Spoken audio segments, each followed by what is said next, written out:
Completely defensive response है, ये घबराया हुआ रिस्पॉन्स है, ये डरा हुआ रिस्पॉन्स है। आप सुनिए पूरी बात, प्लीज प्लीज माननीय, नो सच्चा रिस्पॉन्स नहीं है। माननीय गृह मंत्री जी, मान्यवर आपके चेहरे पर बैठो मान्यवर आपके चेहरे पर चिंता की लकीरें मैं देख रहा हूं कि मैं क्या बोलूंगा। मैं उनके उकसावे में नहीं आऊंगा, मैं मेरे विषय पर बोलूंगा। मान्यवर, मैंने इतना ही कहा कि मैं मेरे भाषण का क्रम मैं तय करूंगा। मेरे भाषण का पहले क्या बोलना, बाद में क्या बोलना, मैं तय करूंगा। और मैं मानता हूं कि हर एक वक्ता का ये अधिकार है, उनका भी है, मेरा भी है। कल वो बोल रहे तो हम ऐसा थोड़ी ना बोले आप झूठ क्यों बोल रहे हो, हम नहीं बोले, नहीं बोल सकते साहब। वो माननीय विपक्ष के नेता है, वो बोल सकते अपना भाषण मान्यवर। और मैंने तो ये भी कहा मेरा पूरा भाषण छूट कर कुछ बच जाता है तो आप पूछिएगा, मैं जवाब दूंगा। मगर अब धैर्य भी चाहिए और सुनना भी चाहिए, दोनों चीजें करनी पड़ती है। मान्यवर, वोट चोरी का प्रोग्राम बचा। मैं वोट चोरी किसको कहते हैं वो बताना चाहता हूं। वोट चोरी के 3 आयाम हैं।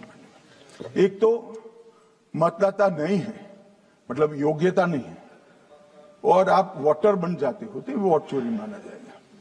दूसरा, आप गलत प्रकार से चुनाव जीतते हो तो वोट चोरी माना जाएगा। और तीसरा, जनादेश को डिफाई करते हो, मतलब वोट के विपरीत आप कोई पद प्राप्त कर लेते हो तो भी एक प्रकार से वोट चोरी होता है। अरे सुनो ना, क्यों जल्दबाजी करते हो मानिकम, क्यों? अब मैं 3 वोट चोरी की घटनाएं बताना चाहता हूं। सबसे पहली घटना हुई आजादी के बाद, देश का प्रधानमंत्री तय करना था। तय कौन करना था? तो उस वक्त के जितने प्रांत थे इसके कांग्रेस के अध्यक्षों ने, उनके एक एक वोट से तय होना था। अब 28 वोट श्री सरदार पटेल को मिले और 2 वोट जवाहरलाल नेहरू जी को मिले।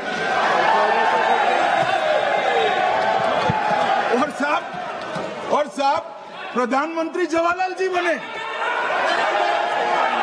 मान्यवर,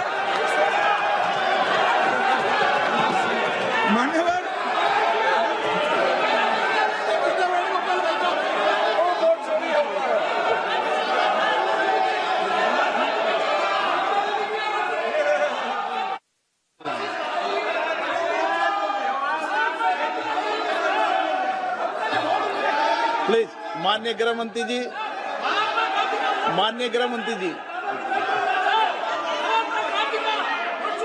प्लीज।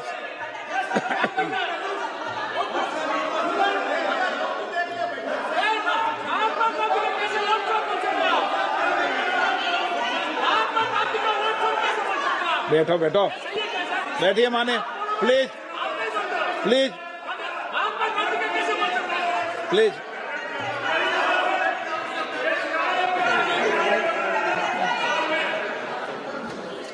मान्यवर, दूसरी, प्लीज बैठिए बैठिए माननीय सदस्य, प्लीज, हर बार नहीं उठते, बैठिए। मान्यवर, दूसरे प्रकार की वोट चोरी और नैतिक तरीके से चुनाव जीतना, ऐसी वोट चोरी भी भूतकाल में एक बार हुई थी। श्रीमती इंदिरा गांधी रायबरेली से चुनी गई, इलाहाबाद हाईकोर्ट में श्री राजनारायण पहुंचे कि चुनाव नियमों के अनुसार नहीं हुआ। इलाहाबाद हाईकोर्ट ने ये तय कर दिया कि श्रीमती गांधी ने उचित तरीके से चुनाव नहीं जीता है, हम इसको रद्द कर देते हैं। मान्यवर, ये भी वोट चोरी थी, बहुत बड़ी वोट चोरी थी। और उसके बाद में क्या हुआ? उसके बाद में वो वोट चोरी को ढकने के लिए संसद में कानून लाए कि प्रधानमंत्री के खिलाफ कोई केस ही नहीं हो सकता। मैं विपक्ष के नेता को कहना चाहता हूं, इम्यूनिटी की बात आप चुनाव आयोग की पूछ रहे हैं, इसका तो मैं जवाब दूंगा, इम्यूनिटी का। मगर ये इम्यूनिटी जो श्रीमती गांधी ने दी थी, इसके लिए आपका क्या कहना है? और उन्होंने तो स्वयं के लिए ले ली। उनका आरोप है। प्लीज, ऐसे नहीं चलता। मान्यवर, आप जब बोले, जब 5-5 मिनट में उठेंगे क्या? ये मान्यवर, उनका आरोप है। आप भी बोले, आप भी बोले, आप भी बोले। नो, गलत। एक मिनट में सदस्य नहीं उठेगा ना। मान्यवर, उनका आरोप है कि सरकार ने बनाया तो लोकतंत्र ने बनाया, तो जो समय का केस था वो बताया है, आगे का तो बताया। मोदी जी को भी सब लोगों ने प्रधानमंत्री बनाया है भाई, आपकी कृपा से नहीं बने हैं। मान्यवर,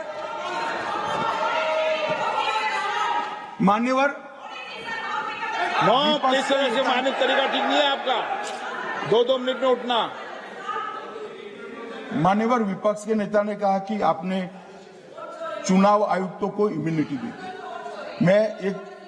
इनका आरोप सत्य नहीं है, मैं इसकी बात बाद में करता हूं, परंतु हमने तो चलो मानो चुनाव आयुक्त को इम्यूनिटी दी, श्रीमती गांधी ने तो अपने आप को इम्यूनिटी दी।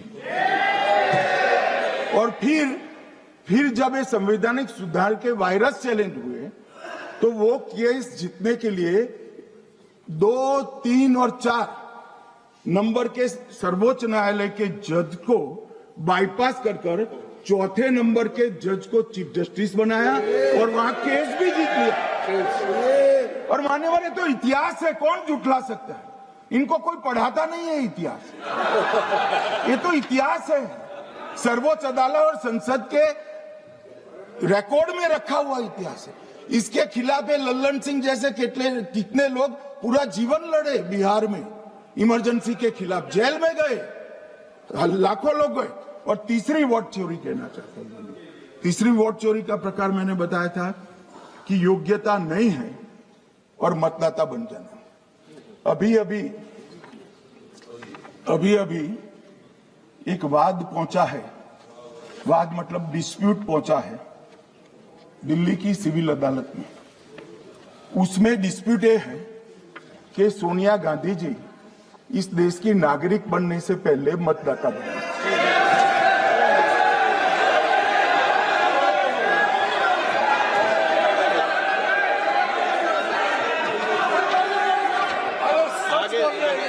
आगे सुनो, बोल क्या रहे, पूरी बात तो सुनो।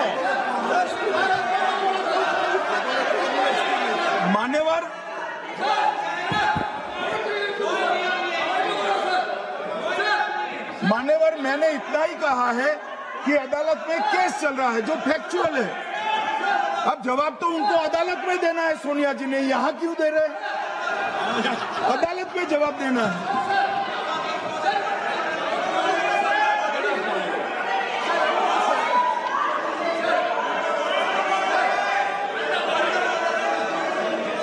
बीच के भाषण में पॉइंट ऑफ ऑर्डर नहीं होता। नहीं है सर, मुझे याद है जो माननीय सदस्य नहीं है, ये 352 ये रहा, 352 टेबल पे रहता है, मुझे वहां याद है 352। Home Minister is speaking about an issue which is pending in the court. Actually, what happens is, Rosa will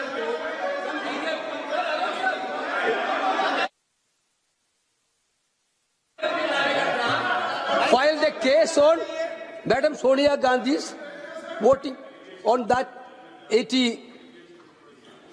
Sir, that Rosa Avenue Court dismissed that case without, there is no substance in that case. After that, the same person given an appeal.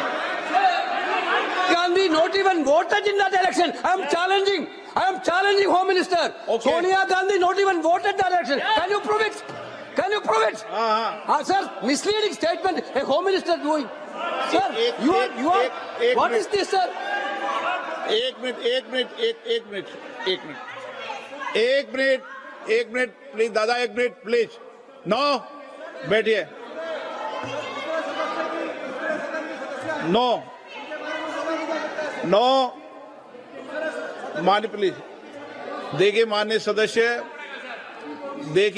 सदस्य, 2 दिन से मैं चर्चा को सुन रहा हूं और 2 दिन से चर्चा को सुन रहा हूं और सिर्फ 352 आपने भी पढ़ा है, मैंने भी पढ़ा है, ठीक है ना। कई बार इधर से भी उधर से भी इस विषय को कई बार बोला गया है। जब डिबेट चलती है उसके संदर्भ में कई विषयों को बोला जाता है, ठीक है ना। और इसीलिए सुनिए बात, माननीय गृह मंत्री जी ने, आपने आधी बात सुनकर हर 2-2 मिनट में उठने लगोगे, ऐसे चर्चा नहीं होती। आप उनकी पूरी बात को सुनिए, क्या संदर्भ था, उन्होंने कोई फैसला नहीं दिया है, उन्होंने एक जानकारी जो आई है वो जानकारी सदन के पटल पे रखी है। अब मुझे सुनिए तो, अब आपने एक मुद्दा खड़ा किया, मुझे जवाब तो देने दीजिए। मान्यवर, मैंने कुछ ऐसा नहीं कहा, मैंने सिर्फ इतना कहा है कि एक वाद दायर हुआ है दिल्ली की अदालत में, मैंने कोई कंक्लूजन नहीं कहा। मैंने कहा कंक्लूजन का, मैंने कोई कंक्लूजन नहीं कहा। कंक्लूजन तो जब उनका नोटिस का जवाब वो दे देगी तब अदालत देगी, तब फिर से बताऊंगा मैं। मगर अभी तो मैंने सिर्फ इतना कहा है कि वहां एक केस रजिस्टर्ड हुआ है जिसमें श्रीमती गांधी को नोटिस इश्यू किया है। इसमें इतने लाल पीले होने की जरूरत क्या है? मान्यवर, हम सबका साझा दायित्व है, हम भी विपक्ष में बैठे, हम चुनाव जितने जीते हैं इससे ज्यादा हारे हैं। हम लोगों का तो एक प्रकार से पौना जिंदगी ही विपक्ष में ही चला गया, चाहे राज्य हो या केंद्र हो। कई चुनाव हमारे, हमने चुनाव आयुक्त और चुनाव आयोग पर कभी आरोप नहीं लगाया। एक नया पैटर्न खड़ा, एक नया पैटर्न। मैं पूरा वाक्य नहीं बताना चाहता। श्रीमती ममता बनर्जी ने चुनाव आयोग पर आरोप लगाए, स्टालिन जी ने लगाए, बीडी सतीशन जी ने लगाए, श्री राहुल गांधी ने लगाए, मल्लिकार्जुन खड़गे जी ने लगाए, तेजस्वी यादव जी ने लगाए, अखिलेश यादव जी ने लगाए, वी शिवन कुट्टी ने लगाए, हेमंत सोरेन जी ने लगाए, भगवंत मान जी ने लगाए। अब पहले तो ऐसी परंपरा सिर्फ कांग्रेस पार्टी में थी, मगर संपर्क का दोष कहता होता है साहब, ये सारे इंडिया अलायंस वाले चुनाव आयोग के खिलाफ आए। मान्यवर, चुनाव आयोग एक तटस्थता से चुनाव कराने वाला संस्थान बनाया गया और इसकी मान्यता कोई पॉलिटिकल पार्टी ने नहीं दी, भाग और अनुच्छेदों के तहत हमारे संविधान ने दी और ये संवैधानिक प्रक्रिया है। इस संवैधानिक प्रक्रिया पर सवाल खड़े कर कर, अनर्गल आरोप कर कर आप पूरे चुनाव आयोग की एक प्रकार से पूरे दुनिया में इसकी छवि को धूमिल करने का काम कर रहे हैं। आपको लगता है कि आप सरकार की छवि धूमिल करें? ना जी, आप पूरी दुनिया में भारत के लोकतंत्र की छवि को धूमिल करें।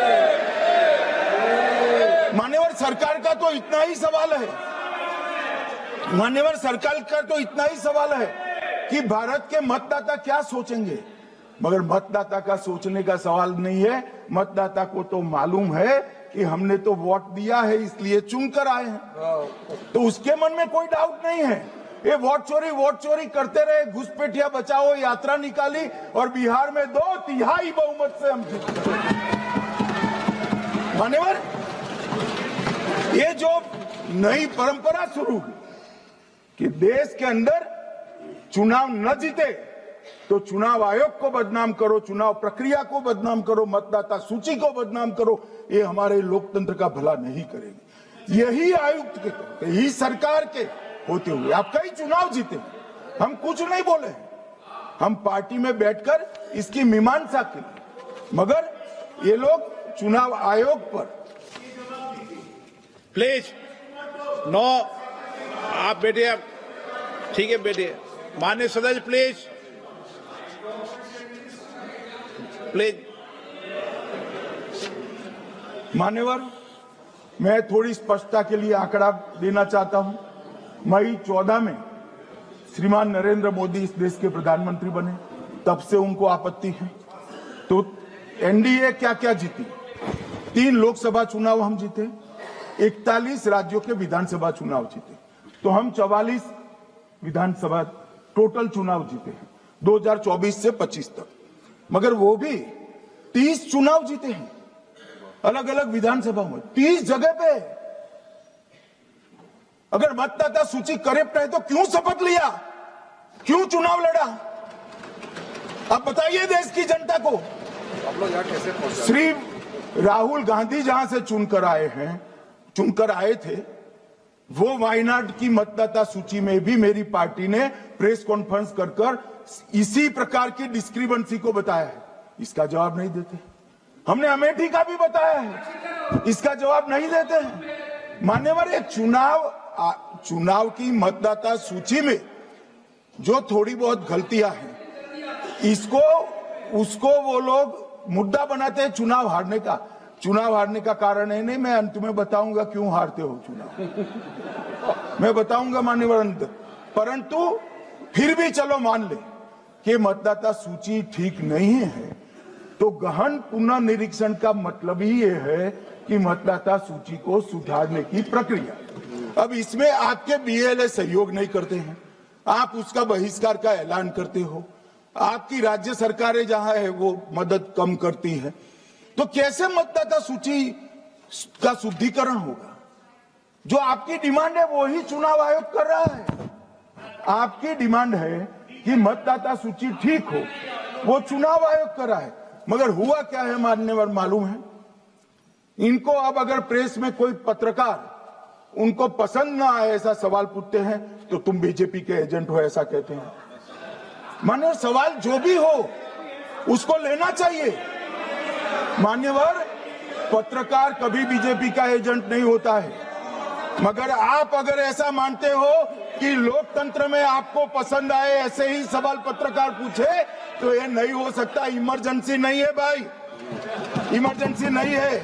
मान्यवर, एक प्रेस में कोई सवाल पूछता है तो कहते हैं बीजेपी के एजेंट को, केस हारते हैं तो जज पर आरोप कर देते हैं, चुनाव हारते हैं तो ईवीएम पर आरोप करते हैं, ईवीएम की दलील अब गले नहीं उतरती तो वोट चोरी का मुद्दा लेकर आए, वोट चोरी का मुद्दा लेकर पूरा बिहार में यात्रा निकाली, फिर भी हार गए।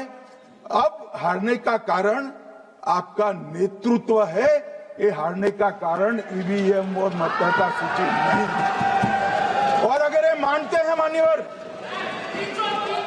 अगर ये मानते हैं कि इनको कोई पूछने वाला नहीं है, भगवान करे मैं गलत पड़ जाऊं, कांग्रेस के कार्यकर्ता इनका हिसाब मांगेंगे एक दिन, कांग्रेस के कार्यकर्ता इनका हिसाब मांगेंगे कि इतने चुनाव कैसे हार गए। मान्यवर, कोई जज आजादी के इतने साल में नहीं हुआ है मान्यवर कि कोई जज एक जजमेंट दे तो जज के खिलाफ इंपीचमेंट लेकर आते हैं।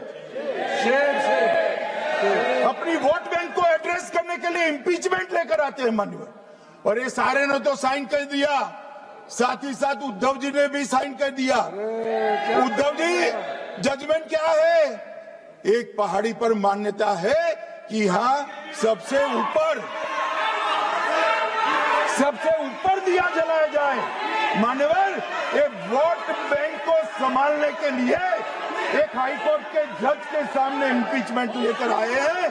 देश की जनता उनको मदद नहीं करे।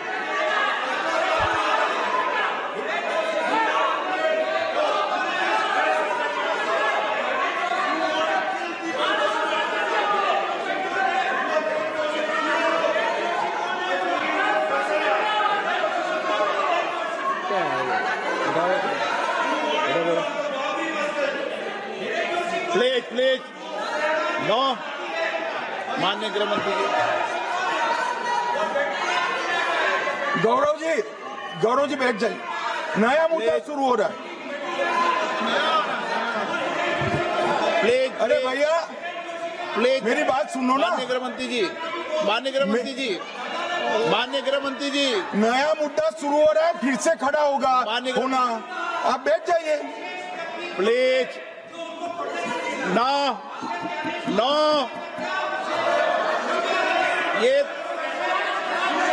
ये तरीका ना।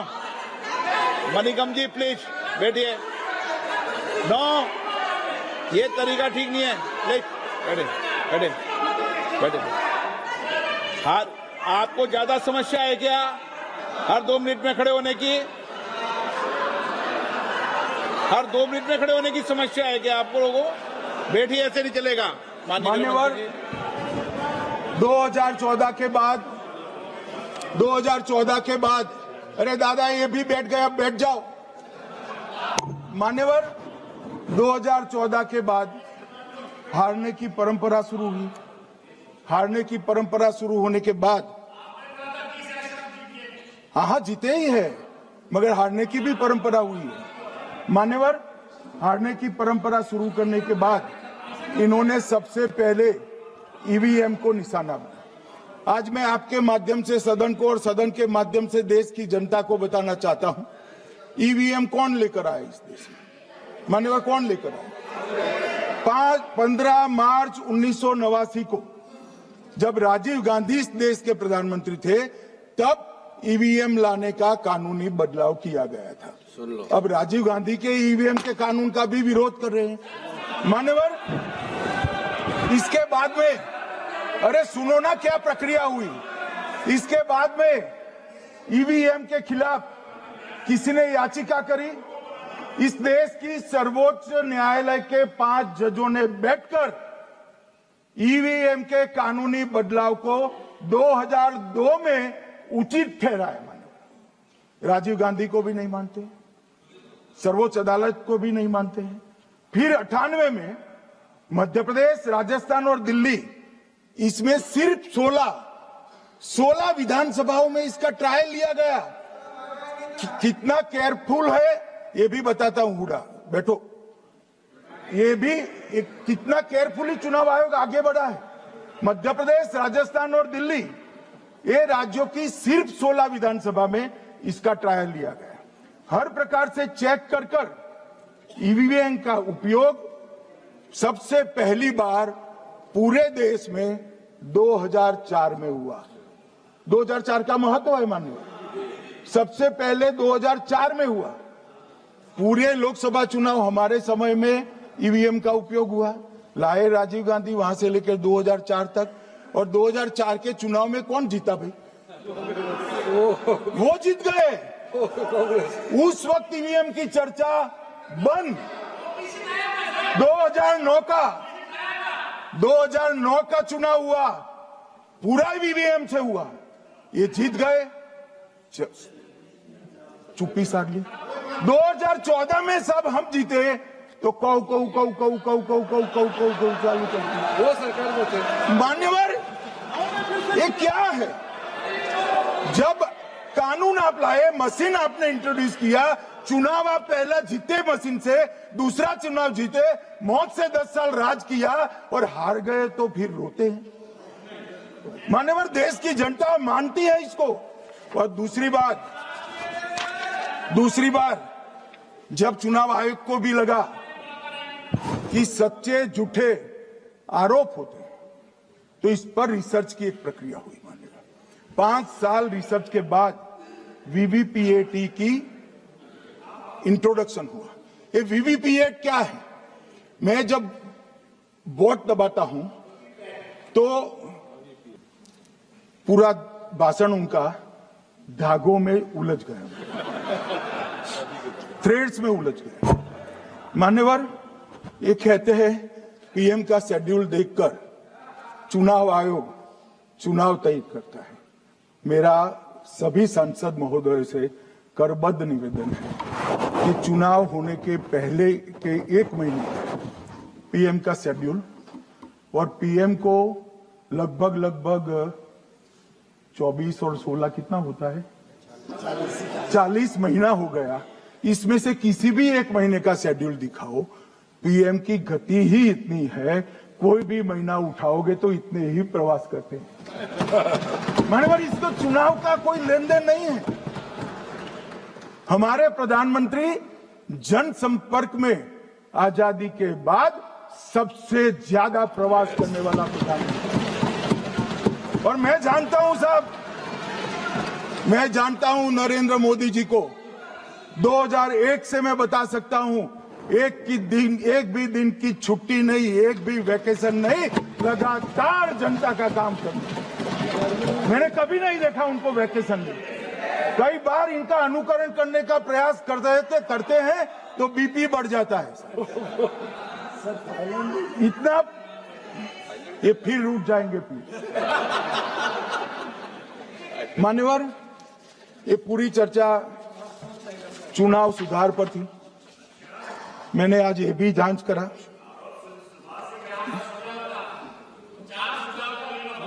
सुनो ना, जरा धैर्य रखो भाई। मान्यवर, मैंने आज सुबह चुनाव आयोग के वहां जांच कराई। जांच मतलब कोई गोपनीय चीज नहीं पूछी है, आप इसका इश्यू मत बने।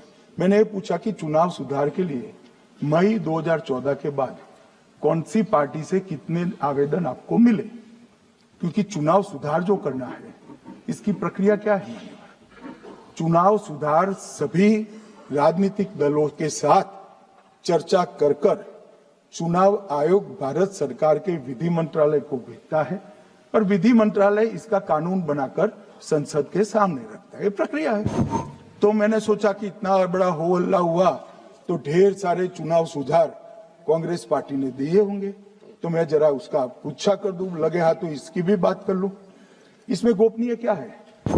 तो मैंने पूछा तो साहब मुझे एक रहस्य मालूम पड़ा कि आज तक मई 2014 से चुनाव आयोग को एक भी चुनाव सुधार का सुझाव कांग्रेस पार्टी से नहीं मिला।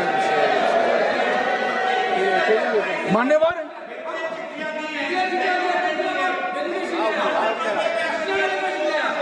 बैठे मैं बताता हूं।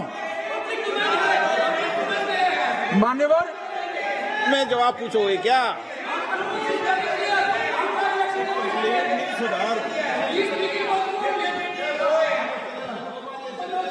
आप भी बोले, हर बोलने पर एक एक बार उठेंगे क्या? हर चीज का जवाब पूछेंगे क्या आप? नो, ये तरीका ठीक नहीं है। नो, ये तरीका ठीक नहीं है। नो माननीय सदस्य, प्लीज बैठिए।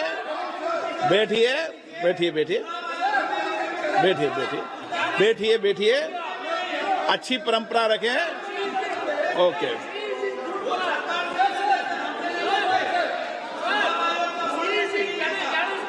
नो प्लीज, हर 2 मिनट में उठते हैं। अच्छी है।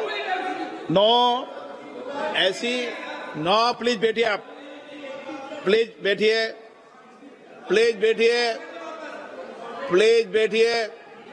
सुनिए, प्लीज बैठिए। माननीय सदस्यगण, ये कभी परंपरा नहीं रही कि सत्ता पक्ष और प्रतिपक्ष का कोई भी माननीय सदस्य कभी बोल रहा हो तो हर विषय पर बैठे बैठे टिप्पणी करना या हर विषय पर खड़े होकर सवाल पूछना, ये परंपरा कभी नहीं रही।